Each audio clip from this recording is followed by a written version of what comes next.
어렵고 답답한 정치 현안들을 속 시원하게 설명해드리는 정치 오픈업 코너 본격적으로 시작을 해보도록 하겠습니다. 오늘의 첫 번째 키워드입니다. 조국의 대화는 조국 법무부 장관이 취임 후 처음으로 검사와의 대화에 나섰습니다. 검사와의 대화 첫 방문지는 의정부 지검이었습니다. 검사와의 대화, 시청자 여러분 기억나시는 대목이 있죠? 바로 고 노무현 전 대통령이 대통령으로서는 처음으로 직접 검사와의 대화에 나섰던 장면, 텔레비전으로 생중계되기도 했었죠. 조국 법무부 장관이 법무부 장관으로서 검사와의 대화에 나선 의도, 이유 과연 뭘까요? 여러분께 설명해 드리겠습니다. 다음 두 번째 키워드입니다. 또 최저치. 조국 법무부 장관 임명을 계기로 문재인 대통령의 국정 운영에 대한 지지도가 계속해서 하락하고 있습니다.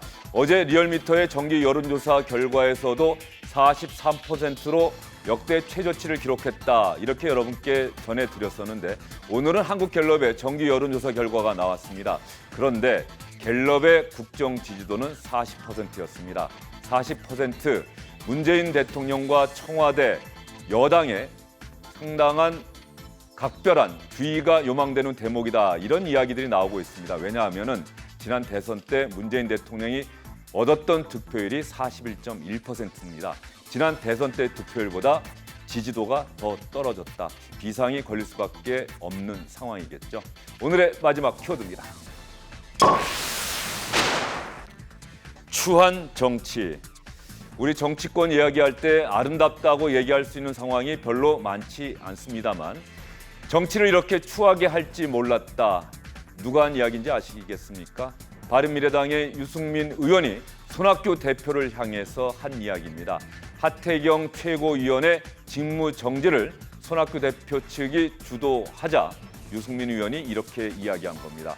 손학규 바른미래당 대표 한때 기자들이 뽑은 차기 대선 주자로 늘 1등을 차지했었고 백봉 신사상도 늘 도맡아서 수상했던 정치인입니다. 그런데 그런 손학규 대표가 후배들로부터 추하게 정치한다는 비판을 받고 있는 상황입니다. 바른미래당의 앞날이 흔들리고 있는 상황인데요. 여러분께 자세히 설명해 드리겠습니다.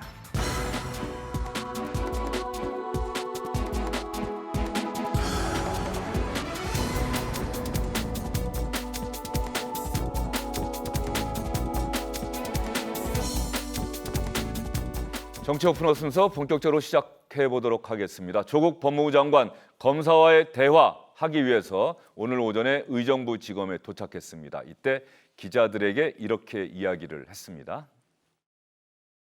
검찰 개혁을 위해서는 누구보다도 일선 현장에서 묵묵히 일을 하시는 검사분들과 직원분들의 생생한 목소리를 듣는 것이 중요하다고 생각을 했습니다.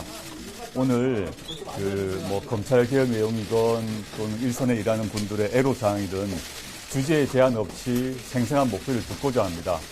그리고 자유로운 분위기에서 얘기할 수 있도록 일체 상사분들의 배석 없이 얘기를 듣고 그 얘기를 제가 추후에 취합을 해서 이후 과정에 반영하려고 합니다. 오늘은 제가 말하는 시간이 아니라 듣는 시간입니다. 그렇게 이해해 주시면 좋겠습니다. 오늘은 제가 말하는 시간이 아니라 듣는 시간이 될 것입니다. 정태근 전 국회의원, 김성환 시사평론가, SBS 원일이 논설위원 함께합니다. 세 분 어서 오십시오. 안녕하세요. 검사와의 대화 끝났습니까? 아직 확인이 안 되고 있습니다. 예. 끝났을 것으로 추정되고 있습니다. 11시에 시작됐고 12시에 점심시간 예정돼 있었고 끝나고 난 다음에 대충 얘기가 나올 것 같은데 워낙 비공개로 됐기 때문에 지금 내용은 나오지 않고 있습니다. 부장검사 이상의 상사들은 지금 배석하지 않았고요. 기자들의 질문이 많고 많은 검찰청 중에서 왜 하필 의정부 지검부터 시작했습니까? 라고 질문이 좀 나왔는데 대답은 검찰 개혁을 위해서 묵묵히 일하는 일선 검사분들과 허심탄회한 대화를 하겠다 이렇게 났습니다. 짚히는 데가 있기는 합니다. 의정부 지검이 유일하게 특수부가 없는 검찰청입니다. 그리고 검찰 개혁을 주장하는 특정 검사가 근무하는 곳이기도 합니다. 기자들의 질문은 그런 방점이 찍힌 질문이었는데 대답은 검찰 개혁을 위해 일반 검사들하고만 얘기하겠다. 이렇게 답변이 나왔습니다. 검사와의 대화, 정태근 전 의원은 어떤 생각이 드십니까?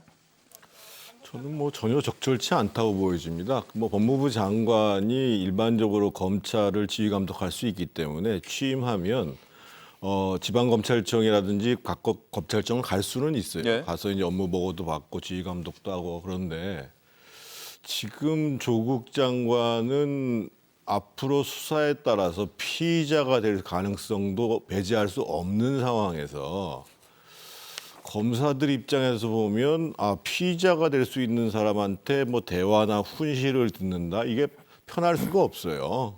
그래서 사실은 이제 아마 지금 검찰 수사라는 게 대략 지금 한 1, 2주 상간이라고 보여지거든요. 아마 늦어도 다음 주에는 조국 장관의 부인인 정경심 씨가 그 검찰에 소환되는 일이 벌어질 텐데 굳이 검찰개혁이라는 이유를 가지고 평검사와 이렇게 대화를 하는 모습을 서둘러 가져야 되는가는 저는 국민 보기에도 안 좋고 일단 대화를 하는 검사들이 굉장히 불편했을 것 같습니다. 예, 정태근 전 의원 생각은 그러시고요. 김성환 평론가 생각은 어떠세요? 근데 저는 아직 뭐 조국 장관이 피의자 신분이 된 건 아니잖아요. 지금 뭐 어떤 혐의를 받고 있거나 아니면 뭔가 증거가 나와서 조국 장관이 나중에 가서 기소가 될 것이다라고 우리가 전제를 하고 얘기하는 것은 좀 너무 앞서가는 얘기라고 생각하고요. 저는 굉장히 좀 상징적인 의미가 좀 있다고 생각합니다. 첫째로는 지금 검찰을 아무도 통제하지 못하는 거 아니냐라고 하는 지적이 있지 않습니까? 근데 검찰도 엄연히 행정부 내의 조직입니다. 법무부의 통제를 받아야 되는 조직이고요. 그러니까 법무부의 민주적 통제를 받을 수밖에 없는 조직이라고 하는 걸 상징적으로 보여주는 측면이 있다고 보고요. 또 하나는 검찰 개혁을 하는 데 있어서 지금 검찰 수뇌부의 생각만 우리는 알고 있습니다. 보통. 근데 검찰 밑에 평검사들의 얘기는 알 수가 없잖아요. 앞서 이제 굉장히 중요한 말씀을 해주셨는데요. 특수부가 없는 지검이라고 하는 얘기를 해주셨는데 지금 얼마 전에도 얘기 나왔지만 특수부를 힘을 좀 빼야 된다고 하는 지적이 있었고 금태섭 의원 특수부라고 하는 것이 기본적으로 검찰이 직접 수사한다 그런 부서라는 얘기겠죠? 네, 예. 인지 부서이기도 하고 직접 수사를 하는 주로 이제 그런 부서고요. 그래서 형사부하고 공판부의 역할을 강화해야 한다고 하는 목소리가 있습니다. 그러니까 지금 의정부 지검을 선택한 것도 바로 그런 측면이 아닌가 싶어요. 그러니까 검찰 조직을 지금 형사부 일선 검사들이 이른바 뭐 땅깨라고 이렇게 부른다고 하는데요. 특수통이라고 우리가 흔히들 얘기하지만 검찰 내 엘리트주의가 굉장히 심각하단 말이에요. 그런 측면에서 형사부하고 공판부 검사들의 얘기를 직접 듣고 거기에 힘을 실어준다는 의미, 앞으로 그런 측면에서 조직 개편을 하겠다고 하는 의지를 보여주는 것이라고 생각합니다. 예. 지금 두 분의 말씀이 이렇게 엇갈리고 있는데 법무부 측의 뭐 조국 장관 이야기 설명 말고 법무부 측에서 이번 검사회 대화에 대해서 별도로 설명한 부분이 있습니까? 왜 이걸 하기로 했습니다. 뭐 의견 수렴 이게 전부입니까? 장관이 되면 업무 보고 차원에서 원래 지검을 돌고 일선 검찰청을 한 바퀴 돌면서 얘기를 들은 거는 일상적인 일이다라는 게 법무부의 그 기본적인 설명입니다. 특별히 의견은 없고 거기서 공개를 하거나 여기서 발표할 것도 없다. 다만 일선 검사들의 애로사항을 장관이 직접 듣는 자리가 될 것이다. 공식 반응입니다. 그래서 오늘 어떤 내용이 나왔는지도 뭔가 브리핑이나 이런 걸 통해서 밝혀진 내용은 없는 거고요. 현장을 취재한 기자들이 이제 아름아름 주워 듣고 이제 기사를 이제 쓰게 되는 그런 쪽으로 진행이 될 것 같습니다. 예, 의정부지검을 담당하는 기자들이 또 오늘 상당히 바쁘겠군요. 조국 장관은 아마 이야기를 안 할 것이고요.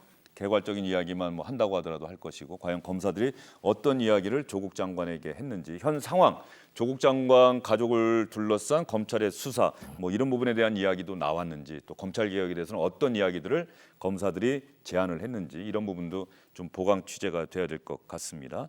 검사와의 대화하면은 생각나는 정치인은 고 노무현 전 대통령입니다.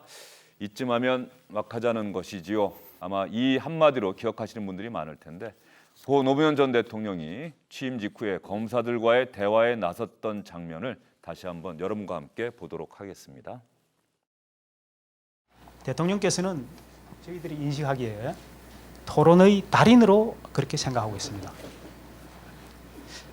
하지만 저희들은 토론과는 익숙지 않은 그야말로 아마추어들입니다. 따라서 대통령께서 검사들을 좀 제압하려고 하시지 마시고 좀 어렵게 마련된 자리이니만큼 좀 검사들의 의견을 좀 많이 들어주십시오. 내가 잔재주나 가지고 여러분들하고 대화해서 여러분들을 제압하려고 하는 그런 그 인품의 사람으로 좀 비하하는 그런 뜻이 들어 있습니다. 난 상당히 그 모욕감을 느끼지만 이 자리에서 모욕 안 느끼도록 하고 토론에 지장 없이 서로 웃으며 넘어갑시다. 대통령께서는 대통령에 취임하시기 전에 부산 동부지청장에게 청탁 전화를 하신 적이 있습니다. 그것은 뇌물 사건 관련해서 잘 좀 처리해달라는 것이었는데요. 신문 보도에 의하면은 그때는 왜 검찰에 전화를 하셨습니까? 그것이 바로 검찰의 그 정치적 중립성을 훼손하는 발언이었다고 생각하지 않으십니까? 이쯤 가면 막 하자는 거죠? 청탁 전화 아니었습니다. 대통령님께서 83학번이다라는 보도를 어디서 봤습니다. 제가 혹시 기억하십니까? 예, 뭐 80학번쯤으로 보면 될 그렇습니까? 겁니다. 예. 저는 83학번이라는 그 보도를 보고 내가 83학번인데 그러면 동기생이 대통령이 되셨구나 이런 저기를 했었습니다. 예, 저 때 기억나시죠? 어쨌든 고 노무현 전 대통령이 권위를 고수하지 않는 어떤 새로운 유형의 시도였는데 뭐 결과는 어땠는지 어떻게 보십니까? 저는 저 만남 자체도 별로 그렇게 적절한 형식이 아니었다고 생각하고요. 그리고 대화를 나눈 검사들 자신이 뭔가 이제 그 대통령에 대해서 그 자신들의 논리를 가지고 대통령을 제압하려고 하는, 그러면서 이제 무례와 더불어서 한편에 있어서는 뭔가 우리의 독립성들을 보장해달라 이런 식의 모습을 보여줘서 사실은 저는 양측에 다 적절하지 않았다고 보여져요. 저 같으면 이럴 것 같습니다. 오늘 그 조국 장관의 대학교 서울대 법대 동기인 그 임무영 고검사가 검찰 내부망에 글을 하나 썼거든요. 또 그분이 주장하는 건 이거예요. 검찰의 정치적 중립성은 그 전임자가 아무리 불이익을 당하더라도 소신을 가지고 원칙적으로 계속 수사를 하면 된다 이거죠. 그러니까 저 자리에서 대통령이 동부지청장한테 전화를 걸어는 것을 문제 삼을 것이 아니라 전화 걸어왔다 하더라도 그것이 법적으로 문제가 되면 문제를 삼아야 되는 것이고, 수사는 수사대로 원칙적으로 할 수 있는 대한민국 검찰의 소신과 기계, 그게 이제 정치적 중립성과 독립성을 보장하는 건데, 저는 저 대화가 대통령도 그렇고 대화를 나눈 검사들도 그렇고 그렇게 뭐 설득력 있게 저한테 전달된 바는 없습니다. 솔직히 말씀드리면. 예, 그렇게 기억하고 계시군요. 김성환 평론가의 기억은 또 다를 것도 같습니다. 네. 그러니까 왜 맥락을 빼놓고 얘기를 하시는지 모르겠는데요. 당시에 법무부 장관이 누구였습니까? 강금실 장관이었죠. 강금실 장관 임명되고 난 다음에 검찰이 극렬하게 저항하지 않았습니까? 검찰 개혁에 저항했고요. 대통령이 직접 나서서 검사들을 설득하는 게 좋겠다고 해서 만들어진 자리였던 겁니다. 이걸 대통령이 무슨 뭘 하자고 해가지고 하는 게 아니고요. 검사들의 얘기를 직접 듣고 검사들이 뭔가 쓴소리를 하면 내가 받아주고 그러면서 검찰 개혁을 갈 수 있으면 하겠다고 해서 그런 취지로 만들어진 자리인데, 그 자리에서 지금 영상을 봤으면 다 모든 분들이 아시겠지만 대통령을 공개적으로 모욕주잖아요. 상고 나온 대통령한테 학번 물어보는 사람이 어디 있습니까, 세상에. 그러니까 그런 것뿐만 아니라 지금 여러 발언들이 다 그런 내용들을 담고 있습니다. 그러니까 그게 검찰 조직의 속성이라고 하는 걸 아주 극명하게 드러내줬던 사건이었기 때문에 지금도 많은 국민들께서 저는 기억하고 있다고 생각하거든요. 그러니까 지금 이제 평검사의 대화라고 뭐 지금 조국 장관이 하고 있는 이거하고 직접적으로 좀 비교할 수는 없다고는 생각하지만, 검찰이라고 하는 조직이 검찰 개혁에 얼마나 거부감을 갖고 저항해 왔는지를 상징적으로 보여주고 있고요. 저는 뭐 윤석열 지금 검찰총장의 모든 행위를 다 여기하고 연결짓고 싶지는 않지만 지금도 역시 그 연장선상에 있다고 생각합니다. 그런 측면에서 지금 뭐 조국 법무부 장관 수사 문제를 떠나서더라도 검찰 개혁의 필요성에 관해서는 아마 많은 국민들이 동의하고 계시리라고 생각합니다. 두 분 이야기 듣다 보니까요. 제가 이런 생각이 듭니다. 조국 법무장관이 요즘 매일 힘들겠지요. 매일처럼 언론에서는 가족에 대한 검찰의 수사 상황이 보도가 되고 있고 새로운 내용들도 하나하나 쏟아져 나오고 있고, 지금 또 문재인 대통령의 국정 지도는 계속해서 떨어지고 있고 상당한 부담, 상처, 뭐 아픔 같은 게 있을 겁니다. 그러면서도 이왕 장관이 됐으니까 나는 검찰 개혁을 해야 되겠다. 그것도 속도감 있게 할 수밖에 없는 상황. 뭔가 빨리 움직이고 뭐 검찰개혁 추진 지원단도 만들고 검사회 대화도 나서고 그래서 빨리 뭔가 국민들이 가시적으로 볼 수 있는 성과를 내놔야겠다. 그것만이 내가 장관이 된 이유를 국민들에게 설득할 수 있는 유일한 방법 아니겠느냐. 이 두 가지 상황에서 왔다 갔다 하지 않을까 싶은 생각이 그건 들어요. 본인 생각이죠. 예. 지금 국민들은 모든 여론조사에서 보면 60% 가까운 사람이 조국 장관은 장관으로서의 자격이 없다는데 자격이 없는 사람이 개혁을 해나가겠다고 그러면 거기에 대상이 되는 검사인들 그걸 인정을 하겠냐 말이에요. 우리가 흔히 얘기하면 기본적으로 법무부라는 데가 정의를 다루는 곳인데 그래서 Ministry of Justice라고 얘기를 하는데 조국 장관이라는 사람은 정의하고 전혀 부합되지 않는 사람이라고 국민 60% 가까운 사람이 판단을 하고 있는 게 현실인 거예요. 예, 거기까지 듣겠습니다. 정태근 전 의원님 생각은 충분히 이해가 됐고요. 김성환 평론가는 어떻게 보십니까? 조국 장관의 뭐 딜레마라고 할까요? 일종의 지금 현재 처해 있는 상황? 네, 굉장히 어려운 상황에 처해 있는 건 맞습니다. 근데 방금 전에 말씀하셨던 기준으로 따지면요. 그러니까 정말 정의에 부합하는 장관이 우리나라에 몇 명 있었는지부터 따져볼 필요가 있다고 저는 생각하고요. 그러니까 물론 법무부 장관이라고 하는 특성이 있기 때문에 그런 부분에 대한 비판들은 뭐 수용해야 한다고 봅니다. 지금 상처투성이가 된 건 맞습니다. 근데 조국 법무부 장관이 앞서도 말씀드렸던 것처럼 확실하게 지금 위법 사항이 나온 것이 확인된 것은 아닙니다. 아직까지. 물론 가족과 관련되어 있는 일에 대해서 가족이 이런 무리를 빚는 여러 문제들이 얽혀 있을 때 과연 공직자로서 얼만큼의 책임을 져야 하는가, 이거는 아마 여러분들이 생각이 좀 다르리라고 생각합니다. 근데 지금 장관이 임명됐어요. 그러면 상처투성이라고 할지라도 본인이 그동안에 얘기해왔던 검찰개혁의 필요성이 있다고 하면 쇳불도 당김에 빼라고 지금 해야 되지 않겠습니까? 그리고 만약에 야권이 주장하는 것처럼 언제 기소될지 모르는 상황이라고 하면, 기소될지 모르는 상황이면 그때까지라도 더 검찰개혁을 열심히 추진해야 되는 거 아닐까요? 그러니까 그렇게 해야 국민들께서 그나마 장관으로 임명한 보람이 있다는 얘기까지 나오지 않을까요? 예. 말씀만 드리면요. 예. 아니 조국 장관은 예를 들면 이재훈 산자부 장관 부인이 위법한 것도 아니고 부동산 투자를 좀 부도덕하게 했다고 그래서 물러나라고 얘기했잖아요. 근데 지금 마누라는 기소가 됐어요. 죄송합니다. 부인은 기소가 됐어요. 왜 자기가 얘기한 기준을 거기다 안 정해? 자기한테는 그걸 적용을 안 하란 말이에요. 그리고 우리가 얘기하잖아요. 청문회에서 나왔던 일련의 여러 가지 과정들이 거짓으로 판명됐다라는 것들이 지금 연일 나오고 있잖아요. 그렇잖아요.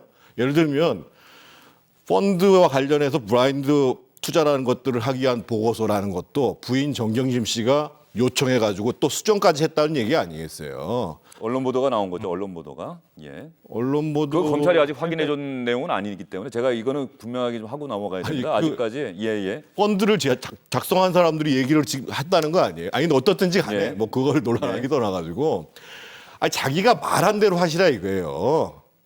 자기가 말한 대로 하지 않으면서 남한테 개혁을 한다고 그러면 어떤 사람이 그걸 받아들이냐 말이에요. 예, 알겠습니다. 김성환 평론가 뭐 한 말씀 더 하시겠습니까? 맞습니다. 자기가 말한 대로 행동해야 된다는 거 모르는 사람 없을 거예요. 그렇게 물었을 때 아닙니다, 그렇게 괜찮습니다 얘기할 사람이 누가 있겠습니까? 그런 면에서 저는 조국 장관이 비판받아야 한다고 생각하고요. 많은 분들이 거기에 대한 공감하고 계시리라고 생각하는데요. 그러니까 참 어려운 얘기긴 하지만 예를 들어서 과거에 이 부동산 투기 의혹 받지 않았던 그 법무부 장관이 투기 의혹 받았던 법무부 장관이 임명된 적이 없었던 건 아니거든요. 그러니까 다른 우리가 언행일치라고 하는 걸 얘기할 때요. 모든 공직자, 국회의원들도 똑같이 저는 적용될 수 있다고 봅니다. 그런 부분에 있어서 다 하나하나 갖다 꺼내놓고 얘기하기 시작하면 조국 장관만큼 적지 않은 얘기들을 들을 수 있을 거라고 생각합니다. 전 조국 장관이 무조건 뭐 자격이 있는 사람이다라고 주장하고 싶지는 않습니다. 저도 굉장히 많이 실망감을 느꼈었기도 했고 또 그런 얘기들을 바로 방송 이 자리에서 얘기한 적도 있거든요. 근데 지금 조국 장관을 임명할 수밖에 없는 상황이라고 한다면 그 자리에서 출발해서 지금 조국이 어떤 역할을 할 것인가에 대해서는 얘기를 좀 했으면 좋겠고요.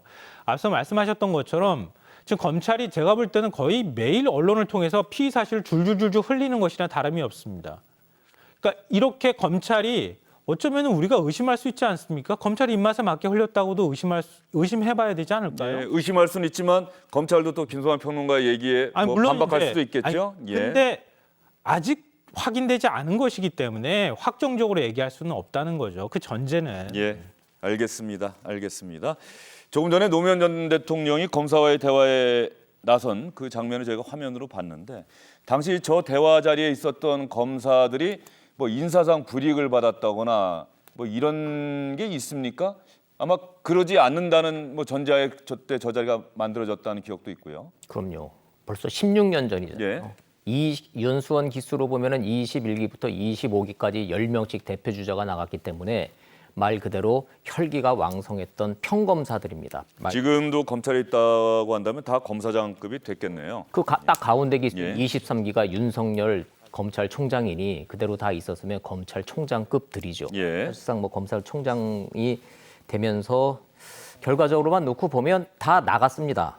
이런저런 이유로 옷을 벗고 다 나갔고요. 특히 2017년 정권이 교체된 이후에는 한두 명씩 서너 명씩 무리를 지어서 나가기 시작했고 올해 김병현 전 서울지검 그 검사가 마지막으로 해서 옷을 벗고 나갔고 검사장이 되지 않은 채로 다 10명이 다 옷을 벗고 나갔기 때문에 이것이 좌천이 어느 정도 기준으로 봐서 좌천이라고 말할 수는 모르겠습니다만은 본인들은 검찰에서 출세를 하고 검찰을 떠났다라고 느끼는 것 같지는 않다라는 게 법조계의 일반적인 시각입니다. 예. 올해 김병현 전 서울고검 검사가 윤석열 검찰총장 취임 직후에 검사를 그만둔 것을 끝으로 해서 저 당시 2003년에 검사와의 대화에 나섰던 검사들은 모두 검찰을 떠났다. 알겠습니다. 지금 현재 남아있는 검사들은 없다. 그런데 조국 장관은 이제 오늘부터 검사와의 대화에 나섰다. 이런 상황입니다.